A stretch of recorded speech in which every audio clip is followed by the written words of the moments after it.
Olá, ferrenhos! Tudo bem com vocês? Bem-vindos a mais um podcast Damas de Ferro. E hoje eu conto com a ilustre presença de Stephanie. Olá, Gu! Olá, ferrenhos! Alô! Da Daniele. Olá, ferrenhos! E mais uma vez de Jorge Cardoso. Oi, pessoal. Boa noite. Bom estar aqui com vocês novamente e vamos lá para mais um episódio. E é claro, para a alegria de todos, ou não, a minha presença, Gustavo Querino. Bem-vindos todos. Mas me diz aí, Esther, o que é que a gente vai conversar hoje?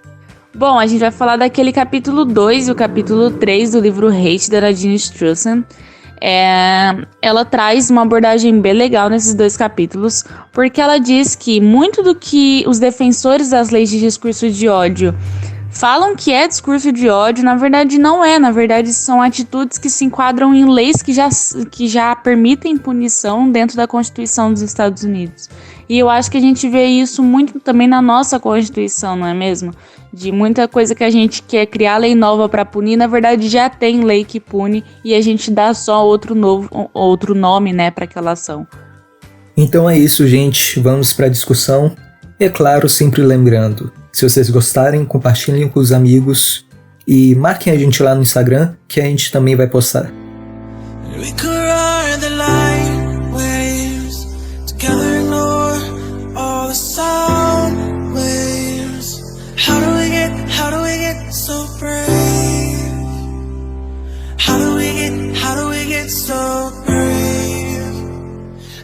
Bom, hoje a gente vai falar do capítulo 2 e o capítulo 3 do livro Hate, da Nadine Strossen, que fala sobre liberdade de expressão.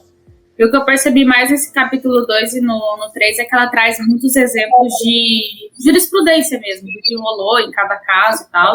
E ela vai trabalhando isso para mostrar como que nos Estados Unidos a Suprema Corte encara a liberdade de expressão e como ela encara principalmente a primeira emenda, que é o que ela dá mais ênfase, porque justamente é o que resguarda a liberdade de expressão nos Estados Unidos.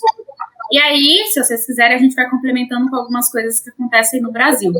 Uma coisa legal também que ela traz é que vários pontos que ela levanta, que são argumentados porque defende porque defende as leis contra o discurso de ódio, é que a galera usa como exemplo umas coisas que seriam punidas por outras leis. Então, as próprias leis contra discurso de ódio se tornariam descartáveis, porque os exemplos que eles usam dá para ser aplicado em outras leis. Isso é bem bacana. Então, vamos lá. Capítulo 2, ele fala como que essas leis de discurso de ódio, elas acabam violando alguns princípios fundamentais, que seriam, por exemplo, da expressão e da igualdade. Aí ela traz que dois princípios fundamentais seriam a neutralidade e a emergência. E são a partir deles que eles falam sobre a liberdade de expressão e sobre o discurso de ódio. Então, para você aplicar qualquer lei, ela tem que defender a ideia de neutralidade. Então, você não tem que ser nem a favor de um lado nem do outro. Então, é a brecha que se tem na liberdade de expressão. Então, beleza, se você vai aplicar uma coisa, teria que ser para todo mundo. Por isso esse lance de neutralidade, você não pode escolher nenhum nem o outro. E a questão de emergência. Então, só em situações muito emergenciais que a censura seria permitida. Em situações assim, que realmente não tem escapatória, não tem o que fazer e tem risco iminente. Aí sim, a censura poderia ocorrer. Então, é nesses dois pontos. Se for provado que há neutralidade e se for provado que é uma situação emergencial, aí nesses dois casos poderia haver uma certa censura, digamos assim, pelo poder governamental. Aí, ela vai falando sobre isso, como que seria cada um, e ela traz algumas citações de juízes, ela traz citações de como que a corte decidiu em alguns casos para que isso seja aprovado. Então, por exemplo, ela fala de uma decisão que teve em 1972, que fala exatamente como que esse discurso como que o discurso, a liberdade de expressão, ela desafia o status quo. E como que isso ajudou, por exemplo, na própria luta dos direitos civis. Então, como que a liberdade de expressão que se defende hoje, quem defende a liberdade de expressão, também está defendendo que em determinadas épocas, as pessoas elas corressem atrás de liberdade, corressem atrás de igualdade na questão de tratamento em respeito ao indivíduo. Então, a liberdade de expressão, na verdade, ela mais ajuda os grupos minoritários do que você colocar uma lei de discurso de ódio. É basicamente isso que ela traz. Então, ela vai trazendo, ela trouxe esse de Chicago versus Mosley, para dar um exemplo disso, em que essas liberdades essenciais ajudaram no movimento de direitos civis, principalmente na luta, por exemplo, contra a segregação que existia entre brancos e negros. E aí ela traz o impacto prejudicial que esse teste de tendência negativa tinha na época. Eles tinham esse teste de tendência negativa que falava que era o seguinte, eles analisavam a fala. Então, eu aleguei que a pessoa falou aquilo e aquilo não é legal. Aí eles tinham esse teste de tendência negativa para ver o impacto que isso causaria e através desse impacto eles iam colocar, não, isso aqui tem que ser punível, isso aqui não. Só que esse teste era um pouco tendencioso e dava poder demais pro Estado, no final das contas, que é o que ela está falando que ela está criticando, que é uma coisa errada. Então, por exemplo, tinha algumas pessoas que eram contra a guerra que tinha na época, contra o alistamento militar, que era uma coisa, não era obrigatório, mas era uma coisa um pouquinho mais incisiva, e ela justamente ela vai contra esses aspectos, né? Esse teste de tendência negativa colocava isso como uma coisa negativa, você criticar a guerra, você criticar o alistamento militar. E aí que a liberdade de expressão, na verdade, dava voz a essas pessoas que criticavam isso na época. Então, como que esse teste de tendência negativa, na verdade, não ajudava as minorias, não ajudava a livre expressão, na verdade, prejudicava. Só um comentário acerca da primeira parte que está falando, sobre as próprias leis e como ela faz o uso de jurisprudências. E aí eu queria fazer uma pontuação aqui que eu acho muito interessante de ressaltar, que é como lá nos Estados Unidos a jurisprudência guia as leis, no sentido de você ver um fato social acontecendo e você vê que aquilo está certo ou não está certo, e aquilo forma uma jurisprudência que vai ser utilizada para frente e que tem uma força tão grande quanto de uma lei, porque lá não tem tantas leis assim, né? Tipo, tem as emendas e tudo mais. E aqui no Brasil, a gente vê que as leis surgem a bel prazer, e aí uma coisa que o professor Denis até falou lá no treinamento que a gente foi na semana passada, que foi o treinamento regional, é que aqui no Brasil a gente tem o fenômeno de aqui se faz uma lei e vê se a lei pega ou não pega. E como isso é prejudicial, porque assim, o que a gente da parte do direito vê muito é que as leis surgem para poder regular, abre aspas, fecha aspas, os fatos sociais, o dia a dia, para poder regular essas relações. Então, os próprios professores de direito, no primeiro ano, na primeira cadeira, falam, as leis vão ser sempre atrasadas, por conta disso. Então, quando você tem uma jurisprudência que consegue estabelecer, a partir de uma lei base, então, por exemplo, liberdade de expressão, liberdade de expressão é um direito de todos. Essa deveria ser a lei absoluta. E aí, um caso a caso, o indivíduo, a particularidade, você analisar, em cima disso, você formar bases jurisprudenciais, é muito mais benéfico para um país do que você formar a lei a bel prazer e ver se a lei cola ou não cola. Em cima disso aí que a Daniela falou, sim, também concordo plenamente. Principalmente que nos Estados Unidos é muito interessante essa questão da jurisprudência, né? De você formular situações e regular, né, na forma da lei e decisões judiciais, aquilo que está acontecendo no momento. E uma coisa que eu critico bastante no Brasil, principalmente uma coisa também que eu venho trabalhando, até no grupo de pesquisa, é esse racionalismo na hora de criar leis, na hora de você querer a sua visão de mundo impor, né? Poucas pessoas que estão no poder querendo reestruturar a sociedade com a criação de leis. Ou seja, ao invés de regulamentar aquilo que está acontecendo atualmente, ou que acontecia antes, eles tentam formular situações abstratas com o intuito de fazer toda uma engenharia social, né, aqui no nosso país, né? Esse neopositivismo que vivemos, em que muitas vezes a lei ela pode até ser bem escrita, né, no papel, mas na prática a gente não vê esses efeitos positivos, ou até mesmo, como a Daniela falou, ter algum tipo de efeito, que isso é muito importante para a questão jurídica, né? Querendo ou não, é aquilo que vai regulamentar a nossa sociedade. Então, assim, o nosso sistema, eu tenho muitas críticas em relação a ele, né? Essa forma de você observar, de criar, de aplicar as leis de forma racionalista, e aqui eu faço uma crítica ao racionalismo, que seria o uso exacerbado da razão sem levar em conta outras coisas da natureza humana. Então, isso é muito importante a gente observar, e um sistema jurídico baseado em jurisprudência eu acho muito mais viável, principalmente para você definir realmente de forma concreta o que seria ou não liberdade de expressão, o que poderia ou não expressar. Eu só vou pontuar que eu concordo com o que você falou, mas eu acho que eu não concordo ao mesmo tempo. No sentido de, eu não acho que as leis aqui do Brasil são feitas no sentido racional. Eu acho que elas são feitas numa jogada estratégica e política. Então, se você quis dizer o racional com essa questão de jogada estratégia política, aí eu concordo. Porque se fosse feito no sentido racional, seria feita uma lei, assim, geralzona e pronto, acabou. Não tem por que fazer uma lei específica. Eu tava no mercado hoje, eu até dei risada, até postei no Instagram. Tinha lá sabe aqueles, né? Proibido, venda de bebida alcoólica, nananã. Aí embaixo tinha o uso de álcool prejudica a saúde, a família e a sociedade. Lei estadual, tal. Então, tipo assim, isso é uma lei.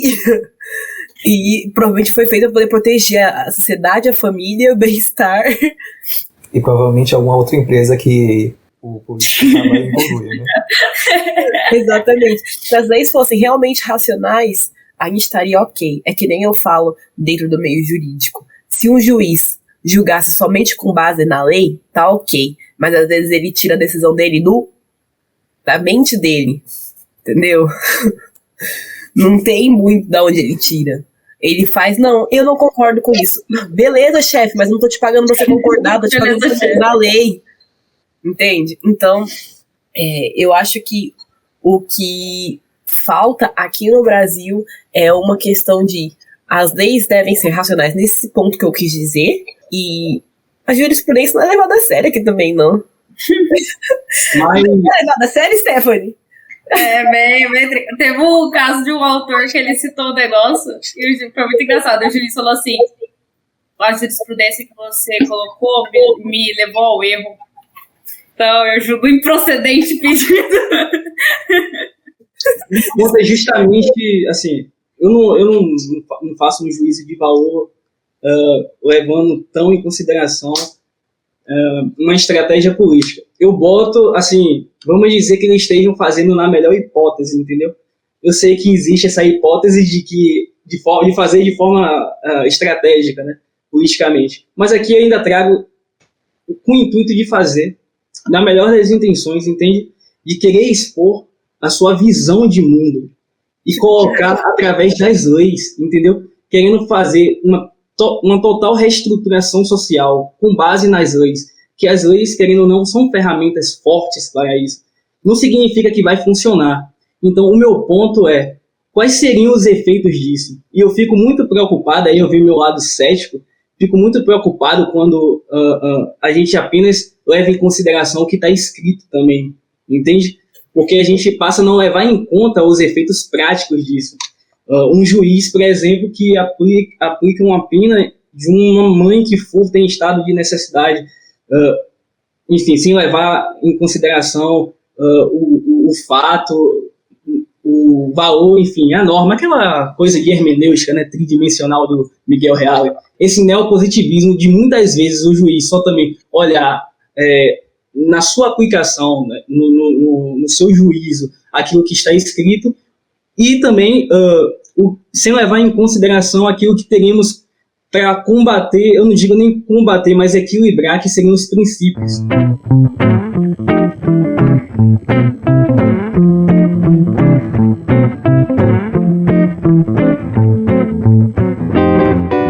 Olá, ferrinhos. Tudo bem com vocês? Aqui é Gustavo, e eu vou interromper a programação para um recado muito importante. Eu sei que o episódio está muito bom, mas você já segue o Clube Damas de Ferro nas outras plataformas? Siga @c.damasdeferro em todas as redes sociais. E se gostar, compartilhe e apresente a alguém que queira conhecer mais das ideias de liberdade a partir das grandes autoras liberais.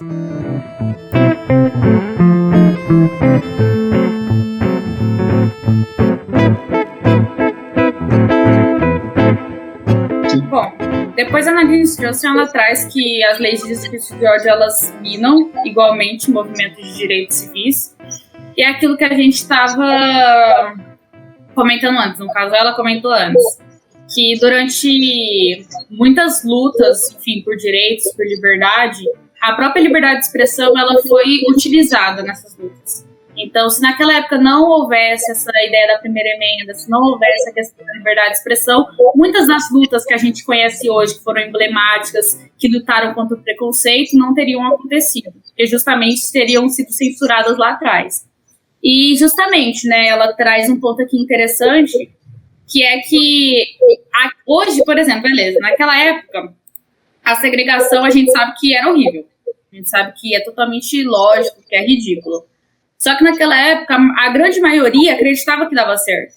Então, se a gente tivesse a censura, se a gente não tivesse respeito à liberdade de expressão, não haveria pessoas ali debatendo, indo contra as leis que tinham relação com a segregação. Então, ela menciona, por exemplo, que muitas coisas que são perturbadoras em certas épocas, que são temidas, alguns discursos, por exemplo, justamente, um tempo atrás, você defender que homens brancos e negros eram indivíduos que os dois eram iguais, né? Que os dois eram indivíduos que mereciam respeito, que mereciam os mesmos direitos, as mesmas liberdades. Se você falasse isso um tempo atrás, isso era absurdo. Isso era uma ideia perturbadora e poderia ser considerado, inclusive, um discurso de ódio na época que foi proferido. Por isso que a liberdade de expressão foi importante antigamente e também seria hoje, porque justamente se você não permite que as pessoas falem, você não permite que as pessoas questionem. E sem o questionamento a gente sabe que é aquilo, né? Todo mundo padrãozinho, todo mundo senso comum falando a mesma merda. Pelo menos seríamos todos iguais na merda. Eu queria falar, já que a gente está nessa seara, de palavras que são depreciativas, mas que elas devem ser utilizadas, mesmo que teoricamente criem essa tendência. Um exemplo que ela colocou aqui foi que em Natal, que é um estado, uma cidade americana, não sei, o tribunal impôs que, por unanimidade, esses preceitos para derrubar uma lei federal que era, na verdade, uma lei de discurso de ódio disfarçada, usando termos chaves que muitas leis de discurso de ódio contêm. Este estatuto barrou marcas registradas que depreciar qualquer pessoa ou trazer eles em desprezo ou descrédito. Além disso, o governo manteve que o objetivo do estatuto era proteger os membros de grupos minoritários de serem submetidos a mensagens degradantes, que também é o propósito das leis de discurso de ódio. Então, sobre esse pretexto desse exemplo, o governo ele recusou a registrar uma marca, um termo que tradicionalmente tem sido usado como epiteto contra pessoas de etnia asiática. Então, como se esse termo depreciasse esse tipo de pessoa e por isso ele fosse proibido. No caso, Simon Tan, que é vocalista de um grupo de rock asiático, americano, ele escolheu o nome para reivindicar o termo e tentar tirar o conceito degradante desse termo e fazer com que eles tomassem para si, como seria o nome daquela palavra com N, mas eu não vou falar porque eu tenho medo de derrubarem. Eles não veem minha cor, né? Mas, automaticamente, quando eu li isso, eu pensei, existe um cantor que se chama assim, não é uma palavra fora de contexto. O cantor chamado Criolo, que ele não existiria também, porque ele colocou essa palavra justamente para tentar tirar esse teor degradante que ela tem. O Babu também. O ator Babu, que participou do BBB de 2020, ele falou que o nome dele é outro, mas ele se apropriou de Babu por conta que chamavam ele de Babuíno. Nossa. Quando era novo. E aí, hoje em dia ele é o Babu. Ele pegou a palavra e transformou a palavra, isso que você falou.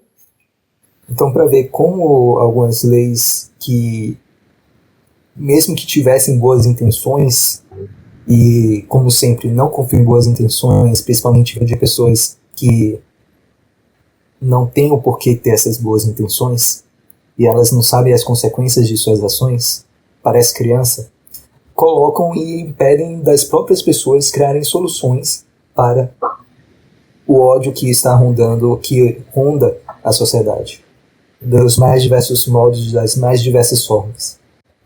Teve também essa parte que ela fala é muito interessante, que ela fala como que eles brincam com as palavras, no caso, e como isso, de alguma forma, é bem emblemático, é bem forte de se fazer.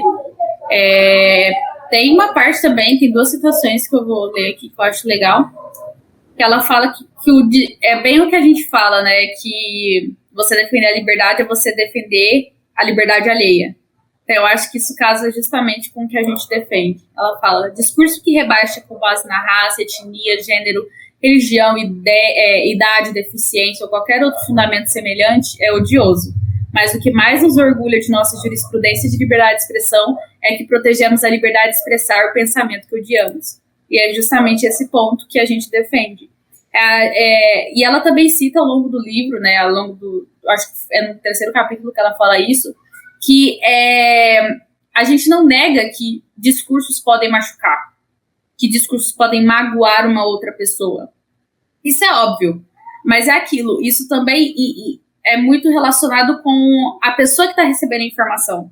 A gente até discutiu isso no primeiro encontro. Às vezes eu tô meio atravessada num dia que eu falo um negócio pra Dani que ela se sente muito mal. Ou às vezes ela me fala um negócio que às vezes eu tô num dia mal, pra mim ela falou a pior coisa do mundo, e às vezes não era a pior coisa do mundo. Então, como que também quem recebe a informação pode influenciar diretamente em como o discurso é interpretado. E é justamente por isso que é muito problemático você deixar uma autoridade exercer esse poder. E ela até exercer esse poder de selecionar o que seria odioso, o que seria o que causa mágoa do que não causa.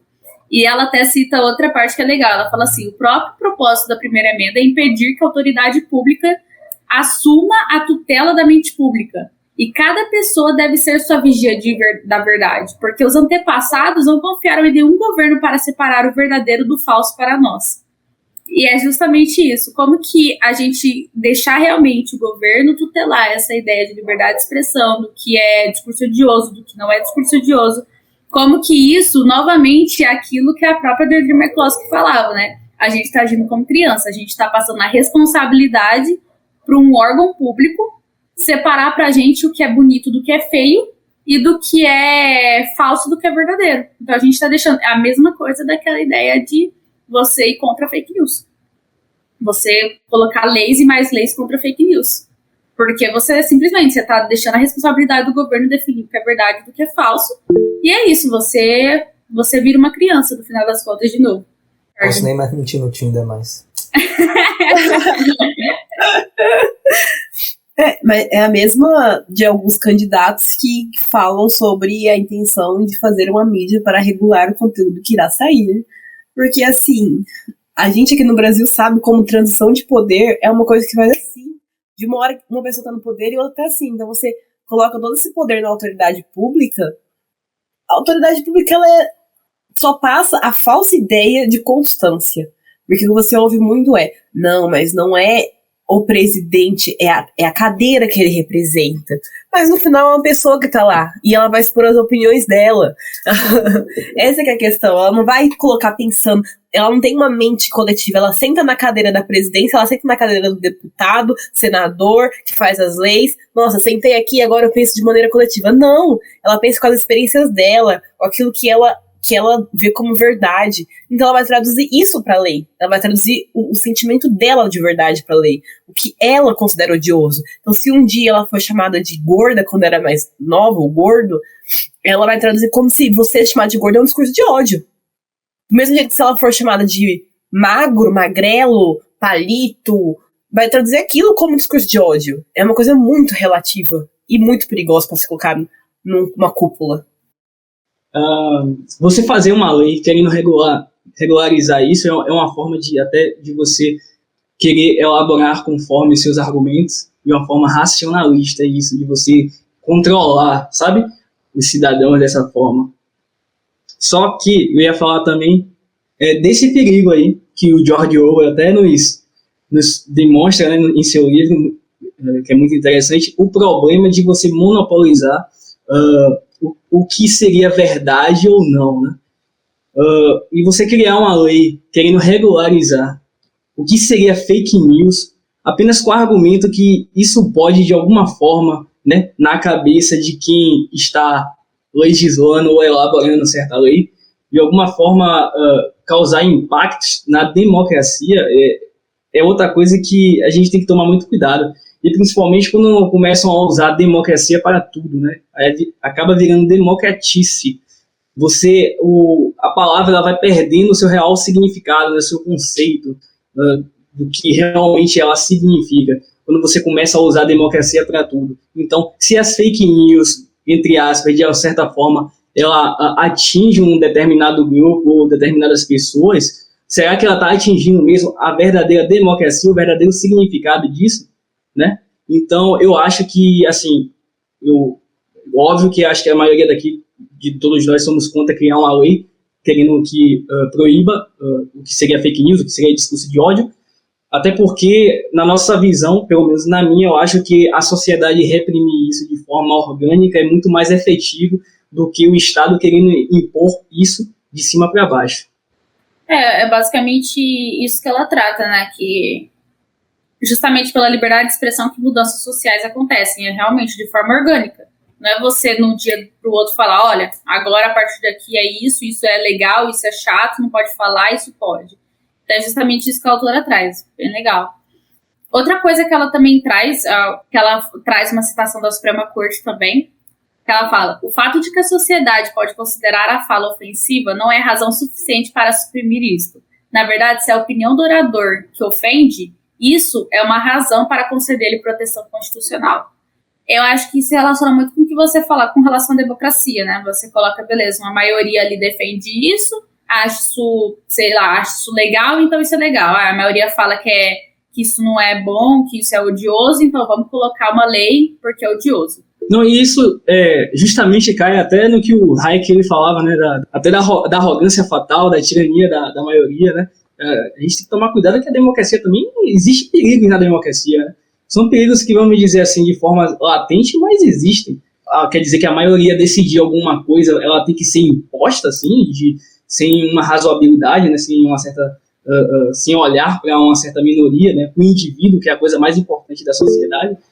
Democracia não é só a decisão da maioria, e sim também dá oportunidade para aquelas pessoas que são, para os indivíduos se posicionarem contra, até porque a maioria ela pode estar errada, né?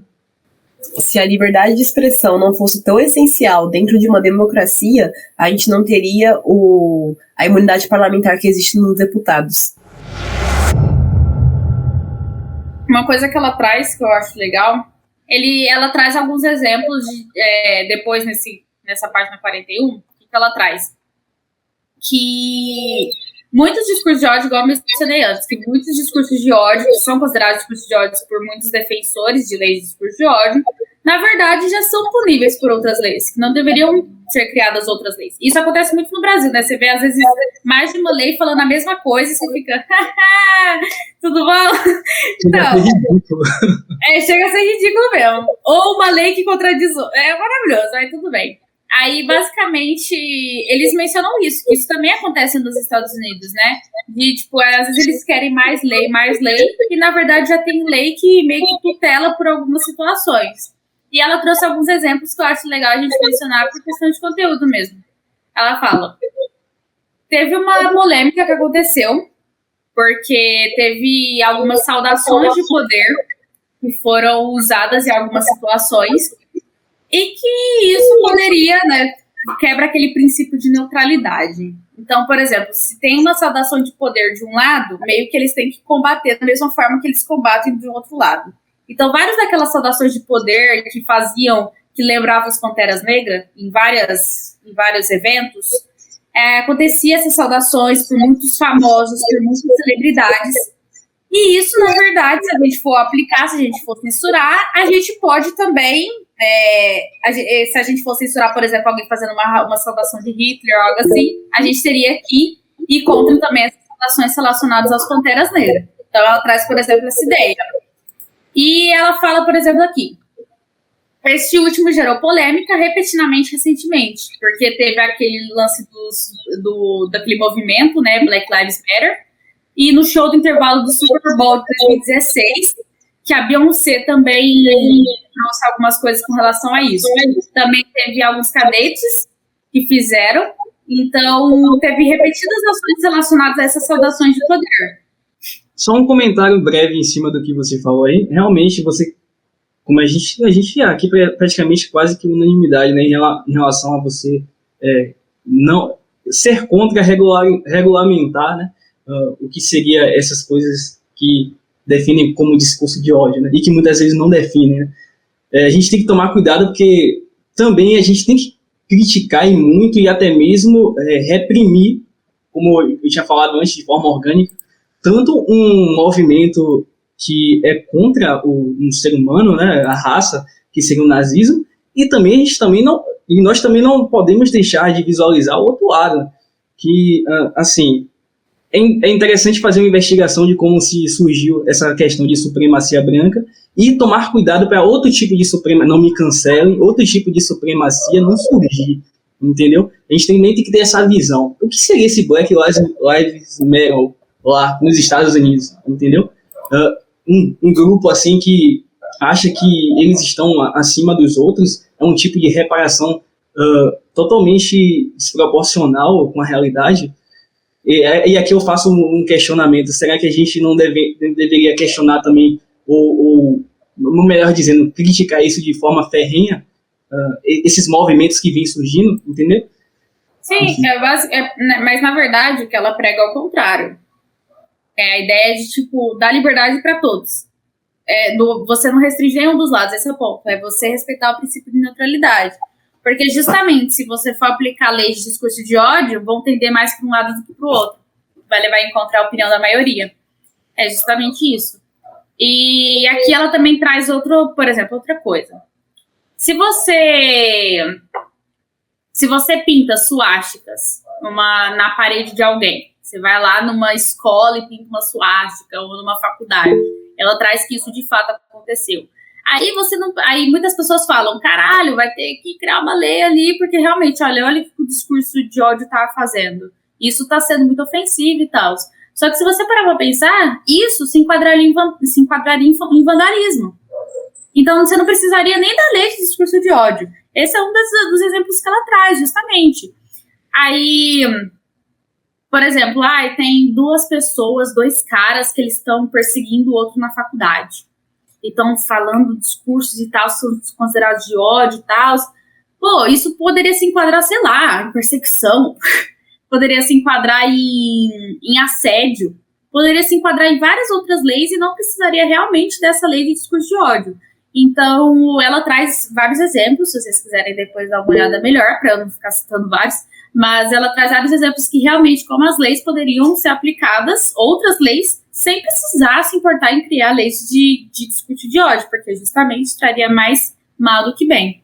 Isso que você citou agora era o que eu ia falar, que os melhores defensores de novas leis do discurso de ódio não chegam nem perto do nível de argumento que os defensores da liberdade de expressão, no sentido americano, por assim dizer, defende. Então, esse cara que escreveu um artigo com vários exemplos de que se enquadrariam no discurso de ódio, dessas dezenas de exemplos, somente um que não tem nenhuma prescrição, não sei como é que os advogados falam, já tem uma lei dizendo que é errado aquilo. E esse seria justamente, se eu não me engano, alguma manifestação no Congresso, no governo, alguma coisa assim. Então, os argumentos ainda estão muito, mas muito longe de serem, no mínimo, ruins. Talvez se esforçarem muito, chegue a ser ruim. Tem até um caso que ela fala, por exemplo, de, sei lá, a galera que xinga muçulmano. Tinha muito, até hoje tem. Você vai lá e, tipo, a galera poderia ser acusada, sei lá, de ir contra a liberdade religiosa. Só tem um caso que realmente não tem prescrição legal, mas, tipo, justamente, tá, beleza, não ter a lei de discurso de ódio causaria um dano. Porque justamente é essa questão que não tá nem tipificada nem nada, mas tem outras situações que estão todas tipificadas e não precisaria. Não, eu só ia fazer um comentário que eu vi no Twitter, aquela rede social que é, nossa, pura liberdade de expressão. Que era uma menina falando assim: ai, mas vocês têm que entender que as crianças também são pessoas do mesmo jeito que gordos, idosos, mulheres, negros. Então você falar que você odeia uma criança tem o mesmo peso que você falar que você odeia os outros tipos de pessoa. Militância pra criança. Gente, deixa as pessoas odiarem criança em paz. Deixa ela comer terra. Na moral. Tem que ser que nem a Alexa. Vocês já viram da Alexa? Tem um videozinho também que tá correndo na internet. Tudo da cultura pop. Desempregada. Tem um videozinho da Alexa que fala assim: Alexa, você é racista? Aí ela responde: é século XXI. Eu odeio todos do mesmo tanto. No, God! No, God, please, no! No! 3, 2, 1, cancelados. Falar exatamente o que... complementar, na verdade, o que a Stephanie falou, realmente, sim. E você criar mais leis, e muito mais leis, para poder regulamentar uma coisa que já pode ser regulamentada de outra forma, é um total problema, principalmente aqui no nosso país, que você vê a criação exacerbada de leis e a sociedade ela não consegue acompanhar essas criações, a criação dessas leis, né? E isso é até uma forma antidemocrática de você lidar com a população, e principalmente pelo analfabetismo da população em relação aos seus direitos. Eu acho isso um problema enorme, e que muitas vezes, é por isso que eu gosto de levar em conta sempre o ceticismo, os efeitos práticos, como a Dani falou antes, né? A lei não pega, né? Ou seja, não há o efeito prático planejado, né, na sociedade daquelas leis, da aplicação daquelas leis, da obediência àquelas leis. E isso é um perigo enorme, enorme, o desconhecimento das leis para uma sociedade. Então, é totalmente desnecessário você tentar regularizar algo que já pode ser regularizado, mas é como eu falei antes, para mim, na minha ótica, né, isso é uma forma de você querer reestruturar a sociedade na sua visão de mundo, e isso eu acho um perigo enorme. Pode levar a uma destruição, a catástrofe, enfim, ou até mesmo experimentos como o comunismo, né? Isso é algo que, quando eu estava ouvindo o podcast da Marise Chons lá no Taba da Mãe Invisível, ela falou que essa questão de utilização do Estado moderno para tentar moldar a sociedade, isso, assim, essa questão de moldar a natureza humana já veio de muito mais tempo, desde a da era dos revolucionários. Mas após a queda dessa visão revolucionária, a visão não hegemônica, mas quase que ortodoxa dos Estados modernos, essa tentativa de utilizar as leis e o Estado para tentar não só fazer o bem, mas moldar a sociedade conforme o que ela considera bom, o que o Estado considera bom. Fugindo um pouco do assunto, lembrando que a Esther estava falando daquele exemplo do livro, de que essas leis de discurso de ódio elas podem ser usadas tanto para um lado quanto para o outro. Tem um exemplo, eu não me lembro em que página que estava falando, de que uma associação de judeus ou algo parecido assim, ou então uma pessoa que era judia estava em um tipo de conselho, e esse conselho estava voltando essa questão de censurar certa ação de neonazistas. E essa pessoa que é judia, isso pesa bastante para ela. E mesmo ela sabendo de que se ela acatar essa lei, se for somente a exceção, se for somente para os neonazistas, abre brechas para diversos outros grupos, diversos outros tipos de pessoas e etc. Então, quando nós falamos liberdade de expressão não é o discurso de ódio não é liberdade de expressão, e então bora só proibir neonazista, aí depois vai só proibir nacionalistas ou fascistas, aí depois vai proibir integralistas, aí vai proibir conservadores, aí vai proibir liberais e por aí por diante. Então, ter cuidado e ter esse ceticismo, como o Jorge falou, quanto às leis, é meio que a chave de tudo. Esse ponto que você falou me lembra muito a Rose, né, dessa parte de energia, que ela mesma fala que a gente tem uma energia natural e que a partir do momento que a gente... E só a gente pode controlar essa energia. Então, justamente por isso que nenhum tipo de autoritarismo dá certo, nenhum tipo de controle que o governo queira exercer sobre os indivíduos de alguma forma vai dar certo. Porque justamente é uma energia que só a gente pode controlar, e justamente por a gente ter essa energia que, de certo modo, é limitada, a gente precisa aí que ela relaciona que é legal, né? Ela relaciona com a livre associação. Porque que é legal a gente se associar de modo benéfico com uma outra pessoa, porque a gente está garantindo a sobrevivência. Então é bem legal isso que você falou, realmente, de controle de energia. Que a gente tem esse controle de energia que só a gente pode controlar, e quando o governo bota a mão, dá merda. Eu acho também que isso que o Gustavo falou é praticamente um efeito dominó, né? Assim, traduzindo bem. E dá até pra gente fazer uma analogia aqui do que o Thomas Sowell, né, no seu livro Ações Afirmativas ao Redor do Mundo, ele falava sobre as cotas, né? A partir de um momento que um grupo vai tendo certos privilégios, outros grupos também começam a enxergar a necessidade de ter, né? E assim vai desencadeando um efeito dominó, né? Principalmente na Índia, que é um dos exemplos assim, mais claros, eu acho, que tem cotas e subcotas, cotas para os cotistas, enfim. Eu acho que isso aí é um problema muito grande que o Estado cria. A gente tem que ser muito cético, sim, em relação a isso. E qual que é o problema que o Estado não cria? Me dá um... Obesidade. Esse foi o capitalismo que criou. Obesidade. Obesidade foi o capitalismo, hein? É verdade. Ainda bem que o Estado tá mandando não ter mais açúcar nos restaurantes, nem sal. Tá vendo? Aí, ó, o governo tá aí pra nós.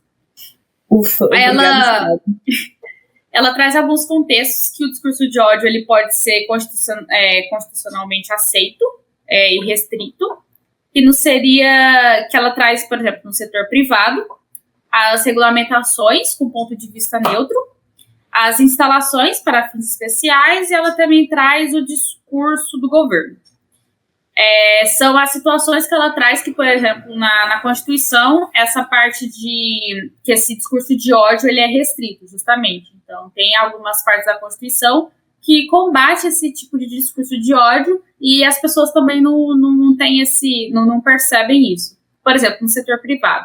Ela fala que a própria Constituição dos Estados Unidos ela tenta restringir a ação governamental. Então, quando ela fala que tem que ter liberdade de expressão e tudo mais, ela está falando mais das ações do governo do que necessariamente do setor privado.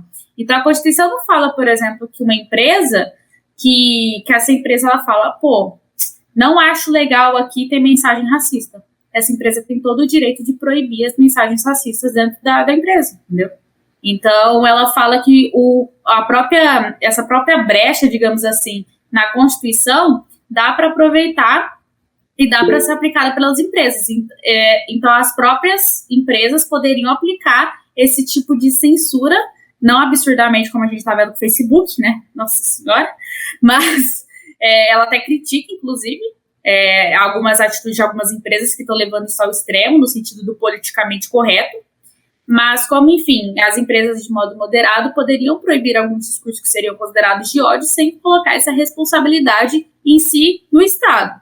Isso também seria naquele aspecto, né? Se uma empresa faz alguma coisa que você não gosta, tem uma imagem negativa ou traz um tipo de discurso que você acha que é odioso, nada também te impede de você ir lá e boicotar a empresa, não comprar mais da empresa. É o tipo, né, como a gente fala, o consumidor acaba mandando. Aí ela também traz, por exemplo, outro contexto que constitucionalmente, que a Constituição restringe o discurso de ódio, seria as regulamentações com ponto de vista neutro. É justamente aquele ponto. Se você faz para um lado, você faz para o outro. Então, sei lá, num condomínio, ou sei lá, numa faculdade, você percebe que alguns cartazes estão perturbando a paz, ou perturbando ali o ambiente de convivência. Nada impede que as pessoas, elas também coloquem essa restrição. Olha, ninguém vai colocar nos dormitórios essas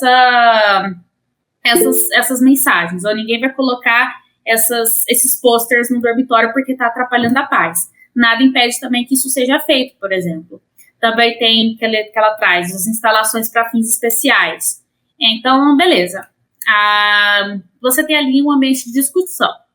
Então, você tem uma escola.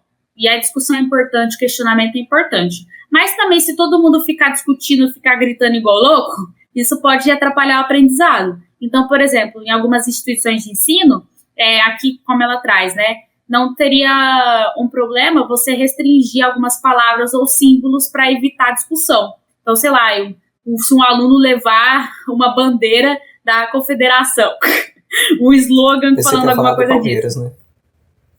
Enfim, olha, eu só não vou meter pau no Palmeiras porque eu torci a favor dele, porque eu sou contra o flamenguista, né? Carioca vai pra lá. Exato. Mas foi só por isso que eu vou deixar passar. E da mesma forma, você, no ambiente escolar, você, então, tipo, barrar a galera que leva a bandeira dos confederados, mas aí também você barrar, por exemplo, quem leva a bandeira do Black Lives Matter.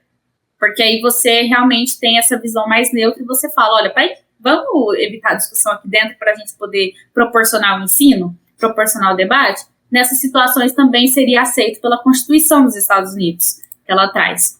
Também, no último, seria o discurso do governo. Então, a própria primeira emenda, ela impede que o governo escolha, na verdade, a primeira emenda, ela não impede que o governo escolha eliminar algumas expressões de alguns funcionários, algumas exibições simbólicas, porque elas podem transmitir algumas mensagens que o próprio governo não deseja apoiar, entendeu? Então, por exemplo, entrou lá um novo presidente, aí ele pode falar, por exemplo, os funcionários não ficar usando algumas expressões ou não usar alguns símbolos que possam trazer alguma imagem que ele acredita ser negativa para o governo dele. Então, seriam esses os contextos que ela traz, que constitucionalmente as próprias leis dos Estados Unidos barram esse discurso de ódio, sem necessariamente ter leis de discurso de ódio. Pode falar, Jorge. Aqui, fazendo um pouco do advogado do diabo, vocês não acham, perguntando aqui a todos, em que a preocupação também do Estado em querer regulamentar esses discursos, entre aspas, de ódio, não é evitar um mal maior, não é evitar que venha, como é que eu posso dizer assim, a chegar às vias de fato, entendeu? Uma violência que seria pior, não seria o intuito do Estado, né? E aqui eu trago o intuito não, assim, de forma positiva nem negativa, mas, assim, de forma neutra, de forma burra mesmo, de querer evitar esses conflitos que venham a chegar às vias de fato, enfim. Até porque, se a gente também for olhar para um lado, aqui no Brasil, existe uma defesa provocada, né? Em que o indivíduo me provoca, eu posso agredir, não é que eu posso, né? Mas tem a hipótese de eu agredir o indivíduo e eu sair ileso juridicamente em relação a isso. Não seria uma forma do Estado tentar evitar que essas vias de fato venham a surgir? Aí fica o questionamento para, enfim, qualquer um de vocês quiser responder aí. Na verdade, esse é o discurso que o pessoal usa, né, para justificar. Só que aí a gente pode falar, a palavra, ela necessariamente é ação, igual você... Beleza, eu tô com muita raiva do Gu.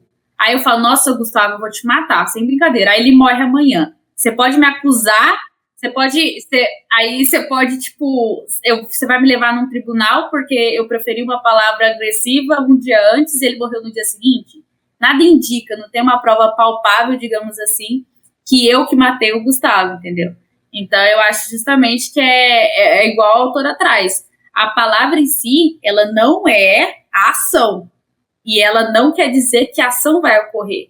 Ela pode ser horrível, pode ser uma coisa absurda, mas não quer dizer que a pessoa vai fazer alguma coisa. A pessoa ela pode falar coisa merda a vida inteira e nunca levantar o dedo. Nunca falar não fala nem perto da pessoa que está ofendendo, na real. Tem gente que é medroso, fala pelas costas mesmo. Então é justamente isso que ela traz. E inclusive, aí entra muito no tópico que ela traz em seguida, que depois eu vou falar para vocês. Que ela fala que sim, tem situações de emergência em que as ações, elas diretamente têm relação com a ação. Mas é umas coisas muito bem específicas, que aí eu vou deixar o Gu falar porque ele levantou a mão e depois eu menciono para vocês. Mas é uma coisa muito específica. Ele não precisa falar não, se preocupe não. Aí fica esse questionamento filosófico, né? A vida imita a arte ou a arte imita a vida? Os dois nasceram no mesmo momento. Bom, então pegando já o gancho, a gente vai falar das situações que ela traz, que seria como que você restringe o discurso de ódio na Constituição dos Estados Unidos, usando aquele princípio que ela fala lá no início do capítulo 2, que é a situação de emergência. Então ela fala, por exemplo, que as situações de emergência são as ameaças verdadeiras, seria a incitação punível, que aí que eu tô falando que entraria um pouco nisso, palavras de combate, o assédio e facilitando a conduta criminosa e o viés criminoso. Esses são os pontos que ela levanta que seriam, tipo, um tipo de restrição que a Constituição dos Estados Unidos traz com relação ao discurso de ódio, entre aspas, sobre esse teste de emergência. As ameaças verdadeiras, ela traz o exemplo do seguinte caso, né? Que o Supremo Tribunal, ele considerou que a verdadeira ameaça padrão, ela não foi satisfeita num caso em que a Ku Klux Klan foi lá e pegou uma cruz e colocou em chama, sabe? Então isso não seria por si só uma verdadeira ameaça. Agora, se pegassem uma cruz e queimassem ela numa propriedade de um africano, de uma família africana, enfim, e fizesse isso na casa dele, aí sim seria considerado uma ameaça verdadeira. Porque você tá na propriedade de alguém, você tá claramente ameaçando uma pessoa. Então, nesse caso, por exemplo, seria uma situação até emergencial. Você tá até no íntimo né? Você tá na casa de alguém, você tá no íntimo da pessoa. Então, nesse caso, por exemplo, ela considera que seria uma situação emergencial que deve sofrer intervenção. Agora, sei lá, o Stan tá queimando uma cruz no meio da rua. Ou tá fazendo isso num cantinho deles, lá numa reunião escrota deles. Aí é problema deles. Interessante ela tratar sobre isso, até porque qual é a sensação de segurança, né, que essas pessoas elas vão ter, mesmo que elas não tenham sido agredidas de forma direta, né? Querendo ou não, existe o Estado, né, por bem ou por mal, mas existe, e querendo ou não, tem que passar uma certa segurança, uma certa estabilidade, e se o Estado não intervisse nessa situação que ela cita aí, realmente eu acho que seria um problema enorme, principalmente do cidadão não se sentir seguro no seu próprio lar, né? Exato. E aí ela até trata, aí que ela traz até o exemplo do Gus, se eu não me engano, que ela fala que, tipo, esse exemplo numa situação de debate acalorado não seria uma ameaça verdadeira, você falar que vai matar alguém, sabe? Não seria. Porque você tá lá no calor do momento, os dois estão se xingando igual louco, então você não poderia alegar uma ameaça verdadeira. Aí ela traz também a outra situação, que seria a incitação punível. Como que seria isso? Ela traz um exemplo assim. Teve alguns jovens afro-americanos que eles estavam assistindo um filme. E esse filme ele falava muito sobre a luta, sobre a luta dos negros na década de 60. E tava tudo isso. E tipo assim, querendo ou não, você assiste um filme desse, você fica puto. Você fica, caralho, velho, como que na história trataram um ser humano dessa forma, sabe? Você fica puto mesmo. Eu, particularmente, não consigo nem assistir alguns filmes, porque eu fico um pouco puta mesmo. Mas, enfim, aí esses jovens, cara, lógico, eles se doeram, ficaram, né, meio emocionados, assim, né? E aí eles saíram do filme, e aí, tipo, eles chegaram a ponto de achar que seria legal meio que se vingar dos brancos, entre aspas, né? E aí, por exemplo, teve um cara que falou assim, vocês não estão empolgados em meio que se vingar dos brancos e tal, vocês todos querem acabar com alguém? Olha aquele menino branco. Aí apontaram pro menino branco. E a galera se juntou pra espancar esse cara, do nada. Então, era um grupo de jovens que se sentiram realmente emotivos com o filme, que se sentiram meio doídos mesmo com o que aconteceu nessa luta que teve na década de 60, pela luta pelos direitos dos negros, se sentiram meio putos com os brancos, saíram do filme e espancaram o menino aleatoriamente. Então, tipo assim, isso seria uma incitação punível, porque o cara, ele apontou para um garoto aleatório na rua e falou, aproveitou que a galera tava em chamas ali e falou, olha aquele garoto ali, vamos se vingar dele e tal. E isso não seria uma liberdade de expressão, por exemplo, diante da Constituição dos Estados Unidos. Seria mais uma incitação à violência. Porque ele já aproveitou do momento, todo mundo puto, e ainda incitou, olha aquele menino ali, apontou para uma pessoa específica. Então, é essa situação, por exemplo, que ela traz, que seria uma incitação punível. Aí sai até da primeira emenda, sai da liberdade de expressão. Aí seria punível, diante do que ela acha. Foi quando isso? Isso foi na década de 90, que eles assistiram o filme. Só que o filme falava dos direitos civis lá da década de 60. Pesado. Só lembro quando eu vejo esses casos, só lembro daquele livro do Dostoiévski, Demônios. Não tem nada a ver. Mas é como se tivesse o capiroto lá incentivando um grupo de pessoas a fazer uma besteira muito grande. Aí depois ela traz, por exemplo, palavras de combate, que ela também traz. Então, seria quando a pessoa ela fala uma linguagem que é insultuosa diretamente para qualquer outra pessoa, mas também com a intenção de instigar uma reação violenta. Então, tipo assim, a pessoa parece que ela tá instigando uma pessoa a bater nela, sabe? Eu chego pro Jorge, eu começo a meter pau nele como se, quisesse que ele me batesse, um negócio assim.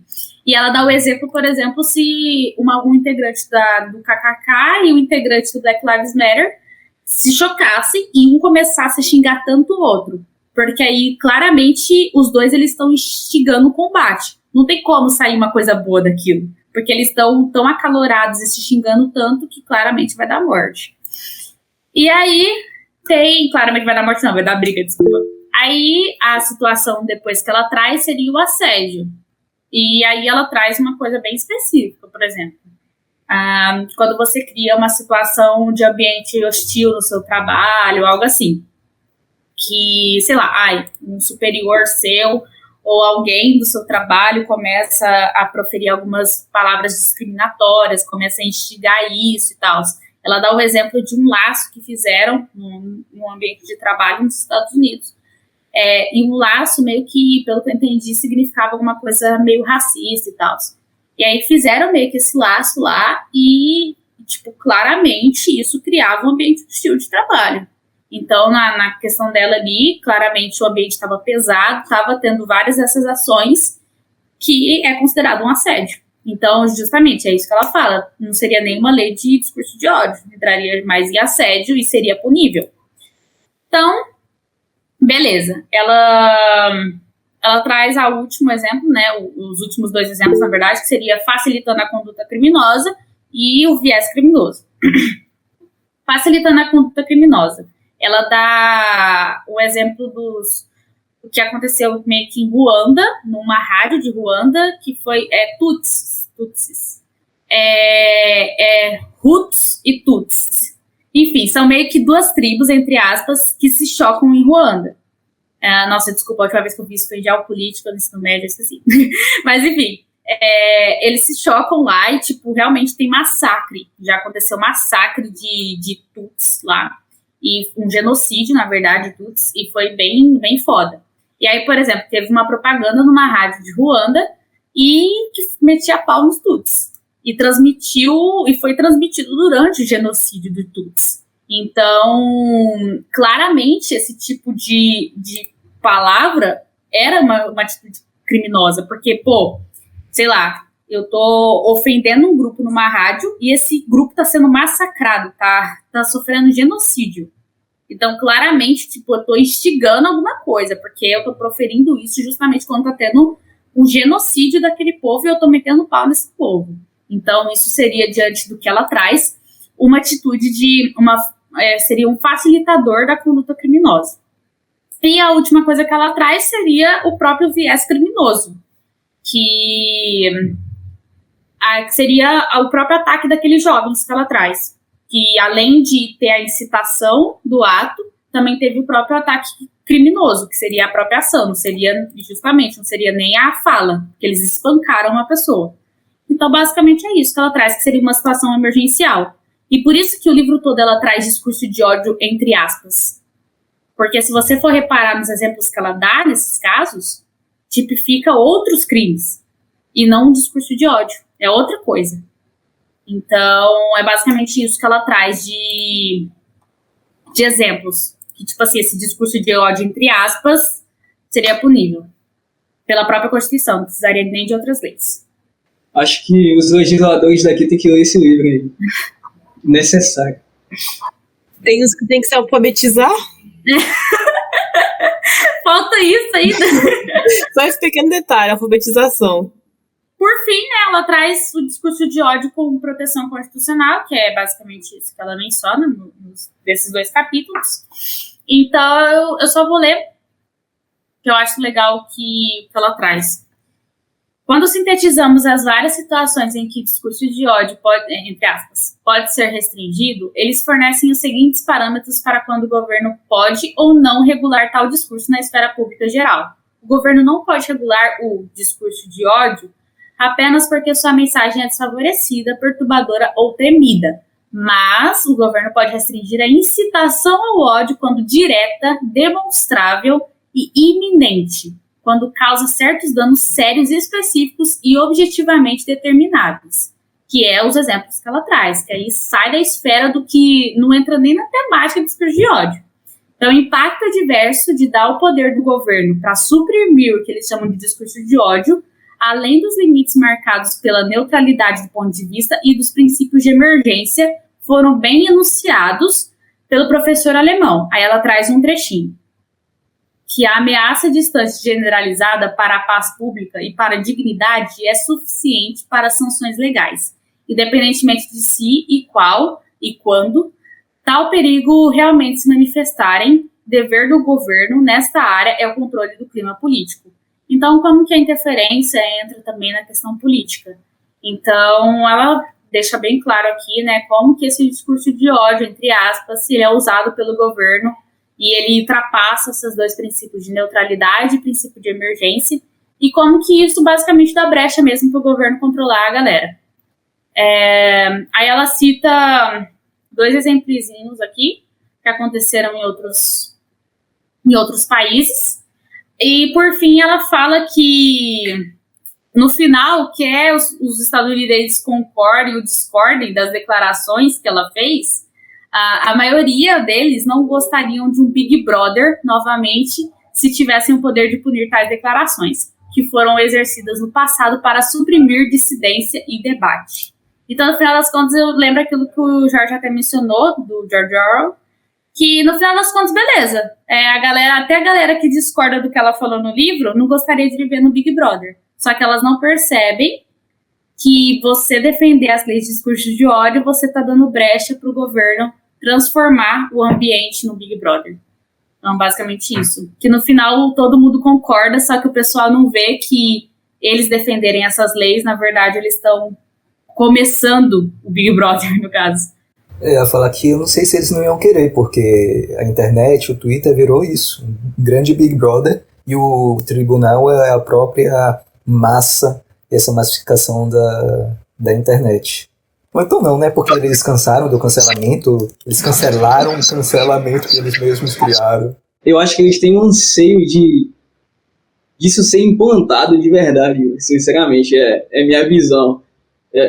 Eu acho muito perigoso isso, todo mundo acha, né, que a gente passou esse tempo todo aqui falando que isso é perigoso, e principalmente as redes sociais, que ainda hoje vamos dizer que são praças públicas, entre aspas, né, e muitas aspas, e elas passam a deixar de ser praça pública e a seguir essa regulamentação de forma totalmente simétrica, né? E acho que isso é perigoso, demais, demais mesmo. É uma das minhas maiores críticas hoje em dia, e meu trabalho de conclusão de curso é até praticamente em cima, mais ou menos, disso aí, né? Na verdade, em cima do inquérito das fake news, né? Mas relacionado. Você falou mal de mim, Jorge? Eu tive que sair pra poder resolver um negócio aqui, mas eu senti que você falou mal de mim. Ele falou. Eu vou te processar. Porque graças a Deus aqui a liberdade de expressão é ilimitada. Tendo a discordar com ela. Entenda disso. Ela.